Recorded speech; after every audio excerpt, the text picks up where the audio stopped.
Welcome to Bringing Magic Down to Earth, where we talk about making spiritual gifts feel attainable. I'm Kate Hood, and today I am talking to Laurie Wheeler.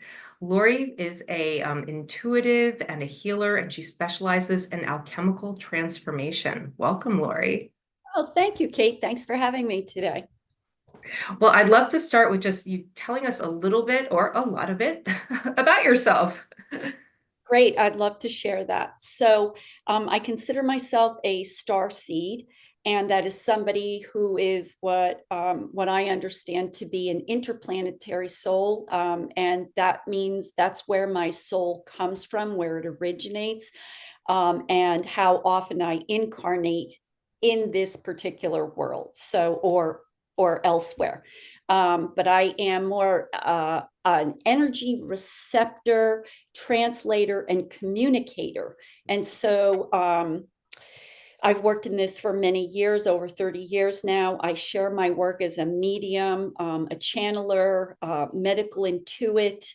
I am a homeopathic practitioner. I work in scanning the energy fields of a person, of the body.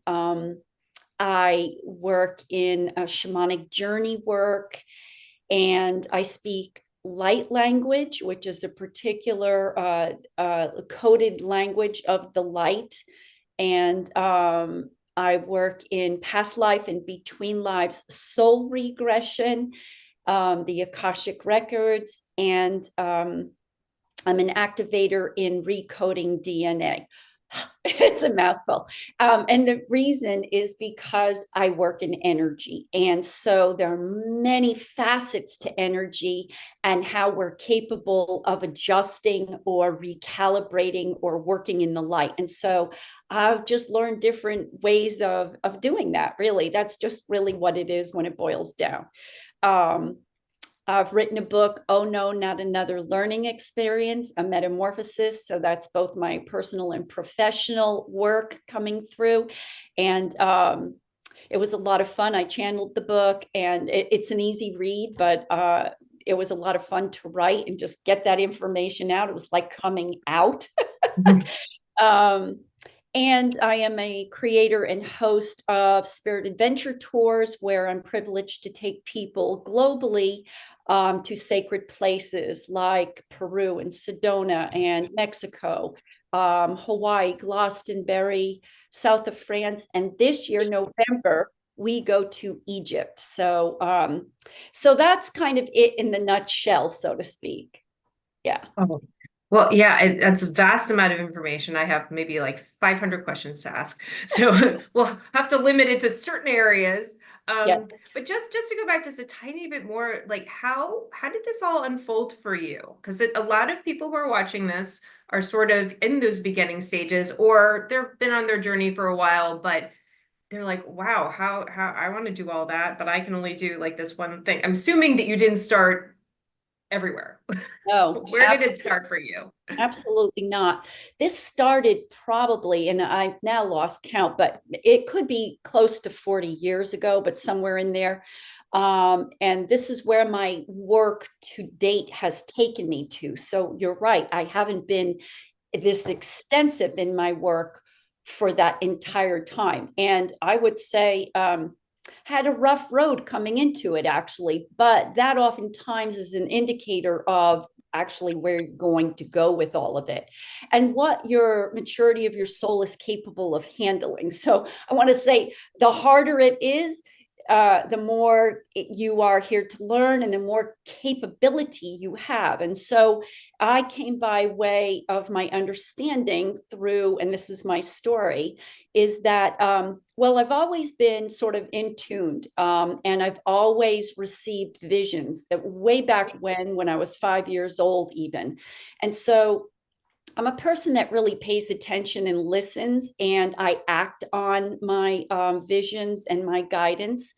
But I had a second awakening in my 30s, like my early 30s. And with my family, 4 children, and my first husband, we built a house, and we had very toxic water. It was well water, and we became sick. I became very sick. And one of the aspects that happened to me was I lost my memory. I lost a lot of what I would say my intellectual thinking in a sort of way. I could not remember how to go to town. I could not remember things. And I would say, really, even to this day, my memory is not fabulous. But what it did open up for me, and let me mention at the same time what was occurring on the land. We built a house on this land on 12 acres. And what I came to find out, it was native burial ground. So we got a double whammy. We got the spiritual aspect and we got the biological aspect. And for me, I call that a rude awakening because it was just so intense to go through, losing memory, losing a lot of capabilities. And when you look at loss in life, this tells you a lot of what's going on for an individual as well. But where I was going with that is what it opened up was my opportunity to explore my capabilities. So, when you lose your memory, when you lose certain aspects of your intellect, what do you have to rely on, right? So what I had to rely on was my intuition, and it had to grow. So I had no choice almost but to start following more in depth my intuition. And I had to grow that. That wasn't like just there. I really had to. One of the big things I had to do was, one, practice, two, trust, and three, build on it. And I would say everybody who is connected or has a realization or wants to learn that or becomes more of, has those three aspects in line for themselves. So it's super important. I've met and communicated throughout this with many ancestors and spirits and guides and masters and councils and interdimensionals. And one of the capabilities I learned was through my hands, and it's called psychometry. Now, there are people who are healers that work with their hands, but this is a little different. I do receive information through my hands, but in psychometry, it's the kind of thing that I can put my hands near something or touch something, and I get many people give me things to read for them, and I can read the energy of it. And I'm told I'm pretty spot on by other people, what they know. Like, I'll have somebody give me their grandmother's ring, and so this whole information begins to open up. And this also began to open up my capability of medical intuition. I started to see things. I'm not a doctor. I'm not anything in that medical understanding, but I've grown my what I call my dictionary of understanding when something comes, what it is. So this opened up a lot of things for me, and the capacity to be able to read energy. I can go anywhere pretty much and read almost anything. And so that puts me where I am today, so to speak. Well, it sounds like you received a lot of help through that guidance, the guides that you were connecting with. Yeah, so I don't mention too often, but so I was very intrigued by Native American wisdom, because when I lived on that land, I had an experience, and the experience was I bilocated. And bilocation means you're in two places at once. I didn't know what it was. I knew nothing about it. I was not that great at understanding. This was all new to me in this aspects of learning. And so I found myself, we had a special tree on the land, and I found myself being drawn to this tree one day when I was out in the yard. And I walked well into the woods, leaned up against this tree, and I was what I call teleported or bilocated to another place in time.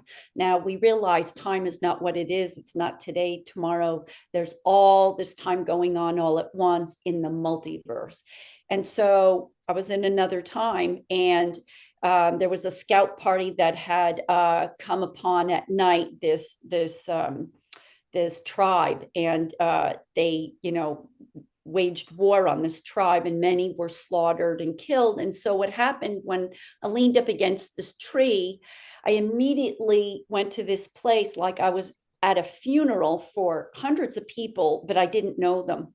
And all of that energy went right into me. I mean, literally, it felt like it just went in me. And I felt like I was mourning for all these people, but I had no idea who they were.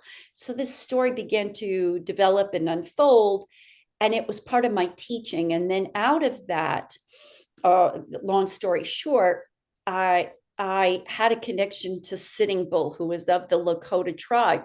Interestingly enough, I was born in Montana, in Great Falls, Montana, which is part of where the Lakota tribe lives. And so there's a history there. And so, long story short, that began to open me into shamanic understanding and working with different guides, and it developed from there. Interesting. Yeah. So, and you work with a lot of different guides. So would you say that each of them has come at a time to kind of introduce you to like a new sort of work that you're going to be bringing in?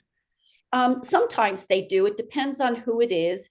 Sometimes I work with other people's guides. Sometimes it's ancestors. But when it is interdimensionals, the masters, they do come at appropriate times when what I call when we up level ourselves. So when in our learning experience, it's like chapters of a book in a sort of way. And when you're learning something, you're in this chapter, you're in this space of learning it. And when you've reached a sort of what I call a plateau and ready to go on and move into your next chapter, there is certain guidance that comes. And so many interdimensionals have come to teach me things. Yeah. Hmm. And one of those things, I have heard you speak on this recently, DNA repatterning and recoding. That's one of the things that came through guidance as well. Yeah, so I've been privileged to be given these specific codes, and I call them codes because everything is coded in our entire multiverse. It's just that we don't realize it's really a code, but it is. And so in these codes, they've been given by 5 different star groups: the Arcturians, Pleiadians, Lyrans, Sirius, and Andromedans. And each has their own aspect and numerous of them within each grouping. But they've put together what I call, or what they call, a manual for humanity. And it gives all kinds of information. It's not like it's a book and there it is, you're reading page by page. It's codes. And so opening these codes at different times opens us to different things to learn. I mean, it talks about all kinds of things, but one of the things it does is it works individually or in groups with people, and it sends information, or it opens information within that person. And it's individual for each person what it's going to become, what that person is going to become aware of. But it also just gives practical information as well. Like for years now working with them, I'm able to see many of the different patternings of energy, quantum scalar, different electromagnetics, all of this, DNA, the coding of each individual. And what's really fascinating is each person has within them, they have their own stagnant areas. When I open those stagnant areas up, their story. And so it's like, it reads like, it opens like a wormhole, and I go into it, and then I can expand it and understand what that story is, what's held for that person in there. And it's like a working together on this. We work together with it. And so it can change. It changes the story, and it changes the coding that's held in there. So that's just one aspect of it. It's fascinating work. I love it. It's my passion because I see what it does for people. It's incredible. So yeah. And that is a form of healing, because especially, and it sounds like it's interactive because when you're talking about story, that's someone's personal narrative. So you tell them what you're seeing. Do they then say, okay, yes, and that has to do with this part of my childhood, and you kind of go back and do some healing there? Yeah, it's definitely healing. And what I've come to understand working with this quantum biologist in subtle energies is that um, well, each story is different. Each wormhole is different, actually. But it is interactive, and we've understood now there's more than one kind of healing, actually. And that, to me, that's fascinating, because we just categorize healing as healing, but it's different. And these codes are revealing a lot of information around healing, which is new and cutting edge. And so it's fascinating. Yeah, it's really, and yes, it is interactive. So as this happens, I'm speaking with an individual, they're sharing back what they're feeling. I love hearing what people are feeling, because they can't possibly know what I'm doing, and yet they're expressing to me exactly what is going on. And so it's just amazing how it lines up. It is, we know with energy healing that it is happening, but for a lot of people, like some people really feel it very strongly. I've had both. I've been in healing and like really felt the energy, and then there have been times when I've been like, okay, they say they're doing something, I'm gonna take their word for it. I don't actually feel it, but to be able to like talk through it, sometimes. I don't know. I'm definitely a thinker. So I'm just kind of thinking through like how everyone experiences things differently. Some people are just ready to just go right there and they feel it all in their body and they're, natural feelers. And then a lot of us, and this was me, I actually am a natural feeler, but I put up a lot of blocks around that to protect myself earlier on. And it's been a real process of removing those and feeling a little more safe when it comes to the more feeling work and it's interesting to see how even just that kind of healing can help with that, like healing those blocks, those barriers we put up to like, okay, that's a very scary area, never going there again. And then to like go through that wormhole and go there and how do you make it feel safe for people? This just was kind of the first thing I thought. I was like, wow, that's for some people that might be really scary. It's like you just went right inside of me. Yeah. Well, oh, that's interesting that you asked that. I love that. Thank you.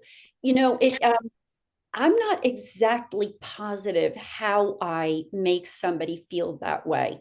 I've been around people that I don't myself don't feel comfortable with, but it's an immediate feel. I don't use my brain. I'm like feeling it, right? So I think that has a lot to do with the vibe you give off.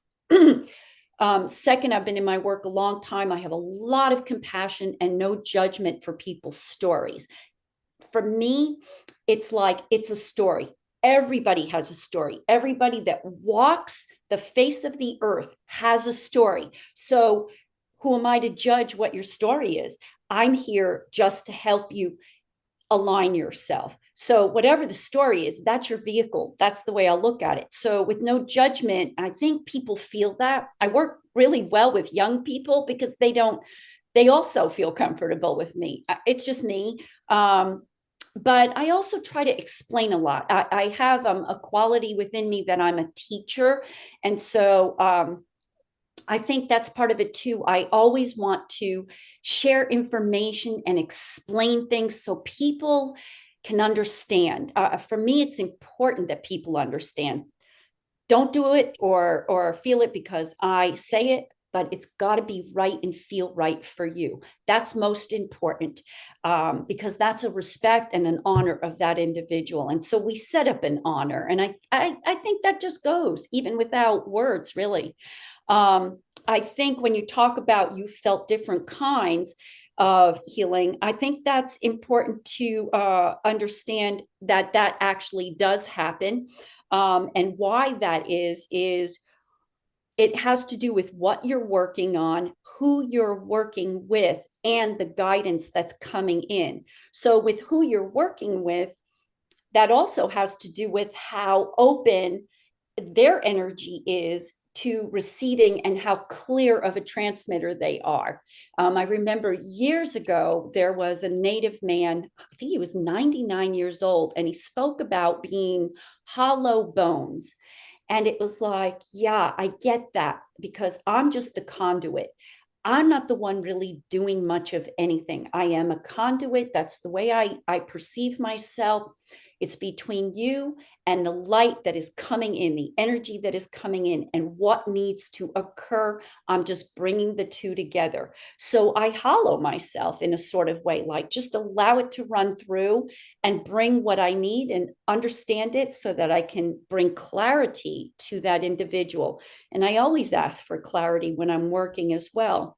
And then whoever is coming in to bring that, because they have a job on the other side as well. So is it your master guide? Is it your, higher self? Is it some special interdimensional or master, or who is it that's bringing it? So it's a lot of different little working pieces that all culminate to make a reaction happen. And then there's another aspect to things happening is that we have to activate. So one thing that I've learned with the scientists that I'm working with is that, so we took a bottle of DNA and we put it on the codes and we just left it there in the sun. And when he went to collect his data about it, it hadn't really changed much. And so we realized then the next experiment we did, and he collected data, was about bringing in the energy, right? So I was activating the energy. I was activating the coded information into the DNA.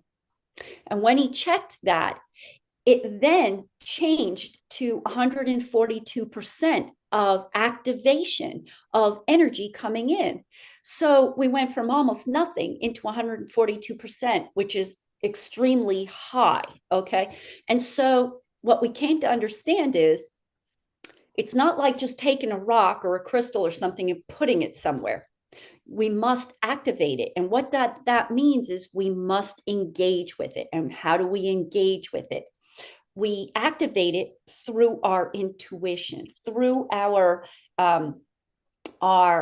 like, I intend this, I desire this, we must kind of say something to get something to occur.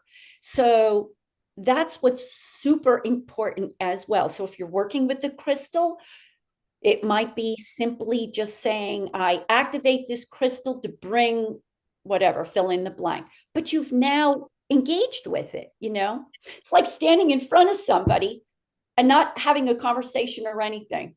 Well, there's no interaction, right? Must be interaction. So very important. One thing that we learned, and I think that's greatly important when we're working with something. Yeah. Well, sure. So that's interesting. It's almost like in this sort of setting, if I was to ask you to just teach a class, you teach your class. But if I'm asking you questions, then that changes the content of the class. It Yeah. becomes more of a conversation. Yeah. I think there's a real trend towards everything becoming much more interactive. Most healers that I talk to, they are not interested in just putting someone on a table and just doing healing on them. It's much more of a co-creation of who they're working with. Like they're working together on it. And I think it's partly because we've learned that you can do a healing on somebody, and if they don't do anything themselves, they'll just restructure all that all over again. They'll just bring it all right back to where they were because they didn't actually make any changes. Yeah. Yeah. Yeah. And sometimes change takes a while to happen because it has to integrate, So I think that's another aspect that, we're an instantaneous populace. And so we need to realize that as it integrates, this is creating a reaction. So it's your reaction and then what you do with it, the action that occurs as a result. That's what's really important. This is just the catalyst. It's the reaction and what you do with it. And I find myself almost every day now, doesn't matter who I'm talking to, clients, people, friends, could be someone on the grocery line, you know, it's about what we do with it, because that's what the greater understanding of, that's why we incarnate, come back time after time to learn different things, but it's what we're doing with it, as a result of that really matters. So, and then just back to healing again, I want to like share this little piece of new information with the scientist I'm working with. We're also looking at water. Water is a huge test and subject matter. And because we know water, we know the principles, we know the molecular structure, we know, and we're mostly made up of water. We're made up of structured water, which is not the same water as like the water that comes out of your tap. Okay, it's restructured. And so in the work I'm doing, when I activated and brought in the codes for the water, what happened was I could see the molecular compound in my eyes, like it looks like a beehive, these little beehive symbols. And I could see the H's and the O's, hydrogens and oxygens and whatever else. And then it began to change. It began to restructure the molecular compound of it. Now, I don't want to get over people's head and get too heady in science, but that's what we're made up of, okay? Mm-hmm. And so it began to change this, which then it changed something about it. So it went from this to this. And this shows us how energy begins to change us in our biology. And that's really important, because now the codes are teaching me about cell regeneration. This is super important work, because scientists have been not understanding how this all occurs. And so the codes are teaching some of this to me, and I'm not going to get into all of that, but it's pretty fascinating it's unlocking this hidden information, because it's time that we really learn more about healing at multi levels. And so, yeah, it's important for us to understand all about the energy instead of just hand it over to somebody and say, here, you heal me, Mm-hmm. It's not where we need to be. We need to take charge and accountability for our healing, and that we're capable of this our own selves. It's so interesting to hear you talk about all of this and talking about science, because really, when we go back to like where you came from, your background is like where things started. It didn't start with you being really, really interested in science as a kid. Maybe you were, but it really started with you being this very powerful intuitive. And so, yeah, you could have just stayed in that and played in that area of just talking to guides and feeling the magic of the day, but you're making this bridge of where this kind of perceivably mystical experience is actually part of our human experience, and science is part of that. I love that, because I feel like there's maybe not as much now, but back from when my mom was starting to get interested in like the new age stuff, and I remember those, and not that was sort of the beginning of my story, but I didn't realize it was at the time. I just thought she was a little weird, and it was fun. But it was very like, okay, here we are on Earth, and I'm not going to do this right now. I'm going to go over here and play in this this magical area, to be bringing that magic back down to Earth and say, this is magic. This is just three-dimensional magic. It's all part of the same thing. You're kind of pioneering that in a way. Well, thank you. I am kind of. So, let's back up. When I was a kid, my favorite subject was biology. I was intrigued by it. But I never pursued it because I had visions that told me what exactly was coming. And I actually had a vision of a baby carriage with 4 heads in it. And the first one had a pink bonnet. Then I had two others. And then there was a blanket. And then the fourth. And so, sure enough, I had my children very early in life because it was deemed that I was to have them and then to go on into my work at a certain time. And so everything planned out. And one thing I do is I listen. And it's not like I planned it that way, but I went along with it, let's say, So I didn't fight the movement and the flow of that.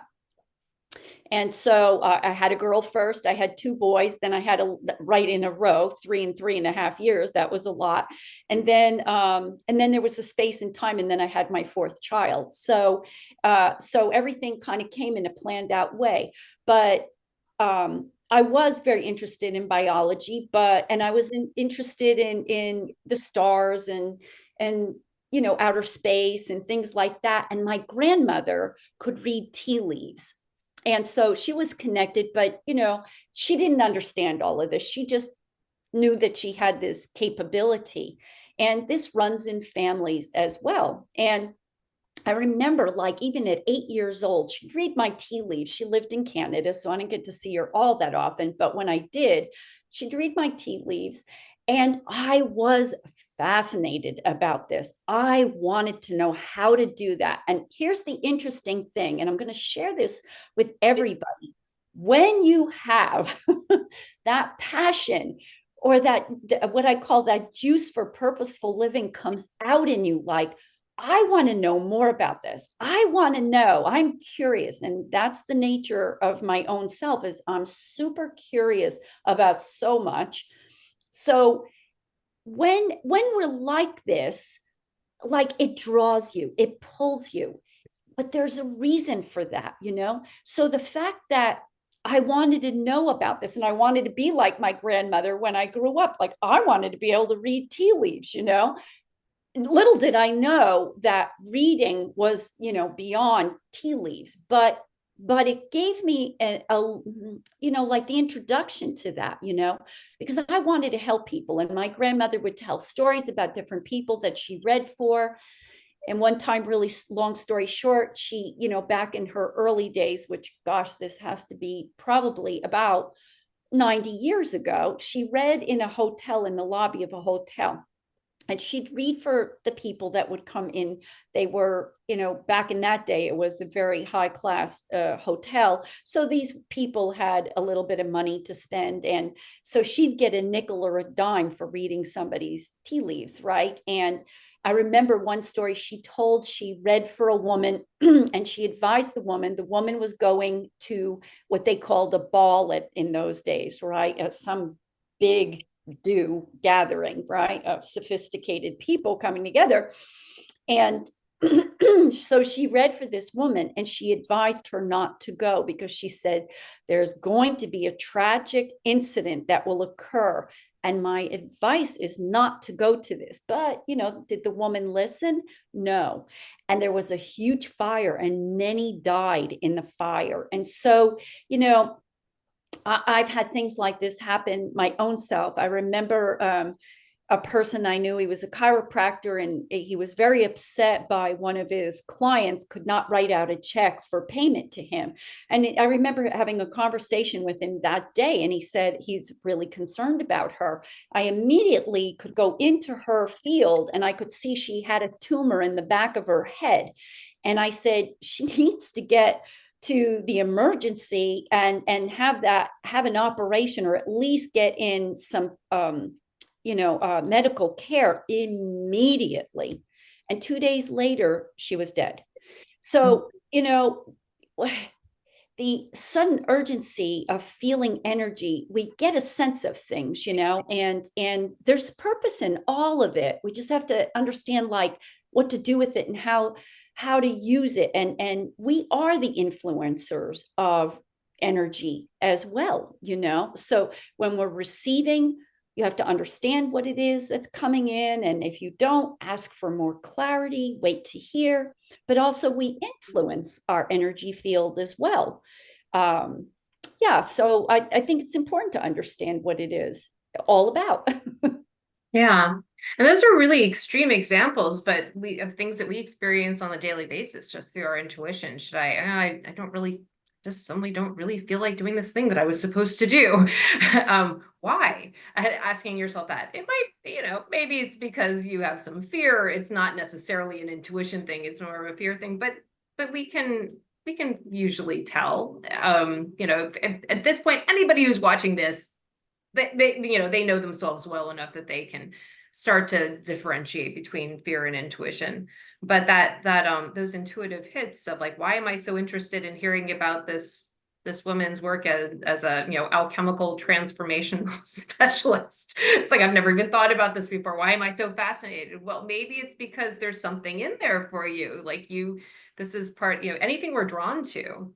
And that this summit is for people who are really like they're the seekers. They're finding like what their gifts are, and it's the range from people who I've talked to, people who have, it seems to me like they're extremely accomplished, but they just feel like there's something else that needs to unlock. And then there are people who are like, I don't think I can do anything. It's like, well, so, but that's not true, right? No, absolutely not true.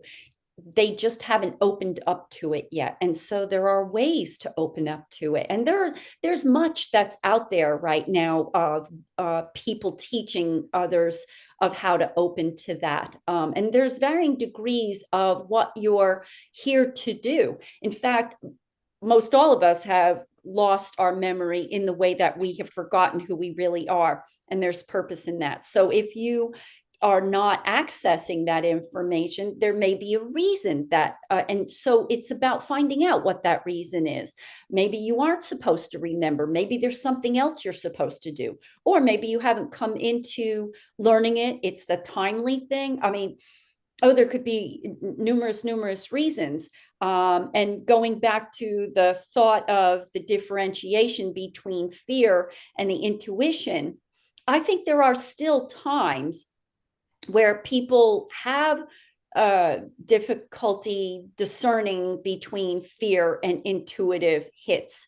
And the one thing I think with an intuitive hit is that what becomes clear in that is that and this is what I have said for years, my brain would never be able to think that up.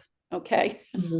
That's how I know, and it's not to say I'm stupid or not capable or whatever. It's just my brain just wouldn't have even thought that. I know it wouldn't have thought that. There's no way. I know myself enough to know that, and then I know my own stuff, will say, what causes fear inside of me is very important to know ourselves. And so if you can use that as an overlay, of what is happening at the moment and you're trying to discern, you take this, your overlay of your stuff, and you see if it fits. Does it fit? If it fits, then it's fear-based.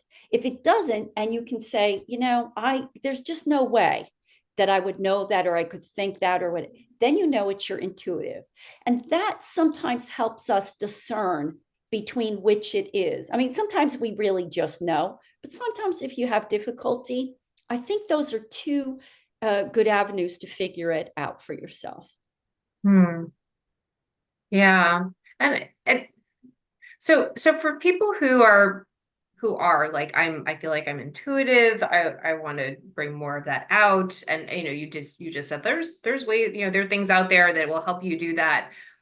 When you work with people, do you find that part of the work you do, it is opening them up and their gifts open for them?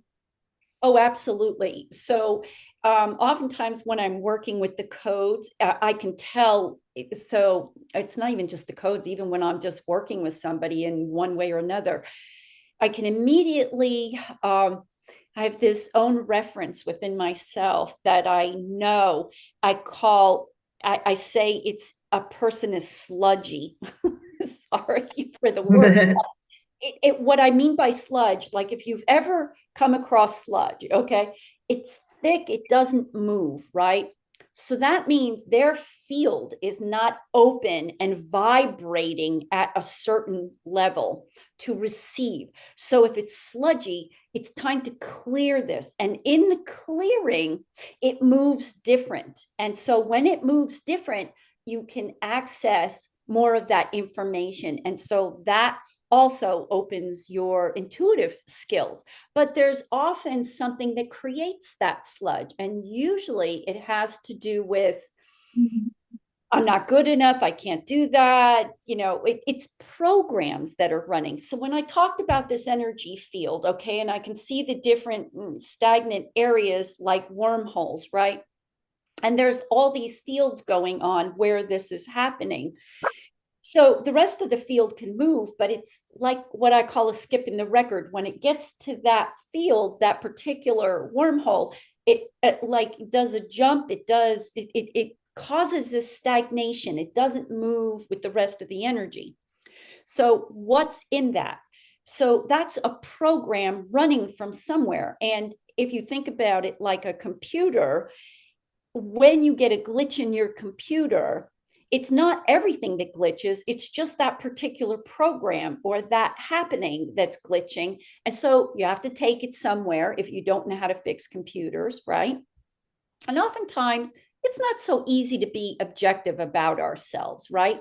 So, and I hear this quite often with people that I work with, because I make 2 + 2 = 4. I take and connect the dots so we understand ourselves. Very important. That's why we incarnate. That's why we have experience, because it's about understanding so that we can shift it. But when you take your computer somewhere and they adjust the glitch, now that software is running better. Well, our energy field is like software. It runs in a certain way. So it has to be clear. And what are the blocks that are creating that? And we hear so often about blocks. They're programs, they're codes that are written in, like you've probably seen somewhere in some movie or something, binary codes, zeros and ones, right? So it's a glitch in that code, that coded information. And so the software is not functioning properly. We're not functioning in alignment with the rest of our codes, right? So that code needs to be recoded. It needs to be recalibrated. That means brought back to its original so that it functions this way. And if it's not, it's causing a glitch. So we need to know what that is. And then we have to have something in energy, something energy based to help clear that. And so even when I say energy based, energy healing, but at the same time, we look at food. Food is energy healing as well, because it is light in varying degrees, and it is energy, and it speaks and communicates to the rest of our biology. And so our biology speaks to one another as well. You have all these frequencies going on in your being, and they're communicating. And so if you eat something wrong or not so good for you, they're communicating saying, don't love this, So like if you get sick from some toxic or something, or you're just off your path and eating too much sugar or whatever, microorganisms begin to take place and take hold in your system. This is the communication going on biologically as well. So you have all these programs running, and we need to communicate clearly. Yeah, so it's really important to pay attention to this holistic, have a more of a holistic approach to how you're looking at your energy. And it's like you want to open to your intuitive gifts, but if you're not taking care of yourself, if you're if you're not, like you said, maybe things that you're eating, it's getting in the way. It would be nice if there's one easy answer. One person can be like, oh, I see your problem right now. But it is a little bit of work. You have to investigate a bit and maybe look at the different areas. But what you really do work with people on is that repatterning, that finding those, well, the repatterning and the recoding, and that's very much on a DNA level. And I think that's actually, you have a free gift for us, which it's repatterning to align with my soul's divine blueprint. Yeah. Yeah. So what's It's that? all about repatterning. Yeah. Yeah, definitely. Yeah. Well, I'm going to check that out because I feel like, that this is some pretty high level stuff that you've shared with us. And there you have to, it's like, okay, well, where do I start? And that might be a good place. Yeah. Yeah. Yeah. So So, and just a little, just if I can make a point here, we get concerned about, oh my gosh, I was brought up in this, particular situation. And so I have these, we'll just call them codes or programs or blocks running in me, and I'm well aware of it. And yes, we do. Okay. But you also have free will to think otherwise. Now, so in a moment when you use your old patterning, when that comes up, right?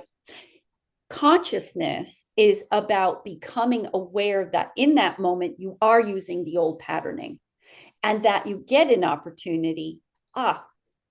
It's a split second, okay, where you can use another patterning, where you can be connected with your high self, where you can listen to what's coming in, because the high self is advising and guiding you to shift to this, because this is more within your divine nature. And so shifting. So it's not always, and I don't want people to hear me say that, about having to go to someone to have a healing per se. And I'm not opposed to that, because sometimes we have difficulty changing it. But we need to be accountable for ourselves as well, and know that we have great power. We are more powerful than what we ever give ourselves that acknowledgement for.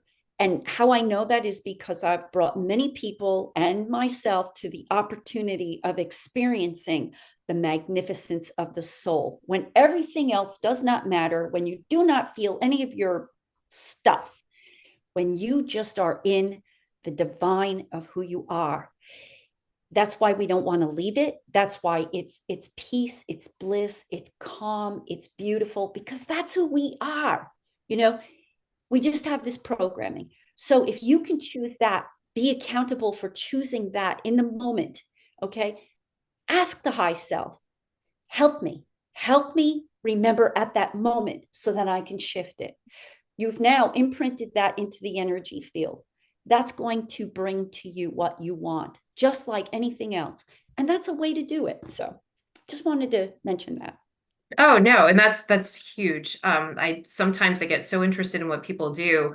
It's like you get so focused on like, okay, your process and what do you do? And people listening are thinking like, okay, well, I don't know if I can do that right now, or I don't, it's like I'm working on something else. So basically I'm stuck where I am until I can go to you No. for services. And yeah, it's very important to feel empowered and And yeah, and there's a time and there's divine timing for these things too. Sometimes it's like, yes, I really should go to Lori and get this help, but this isn't the right time for it. I'll know when it is. mhm. And in the meantime, you have a YouTube channel, which, after the summit, I share all the links for the speakers. So if you have trouble finding it, don't worry, I can get it to you.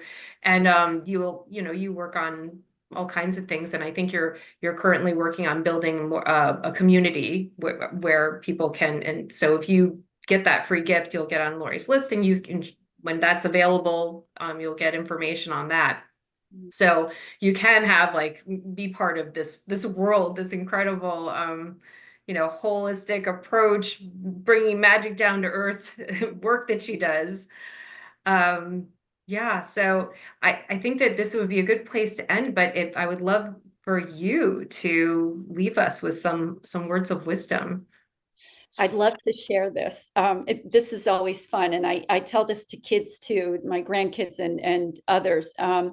There's this most potent word, okay? And we've all used it probably as children, but we probably don't use it as adults.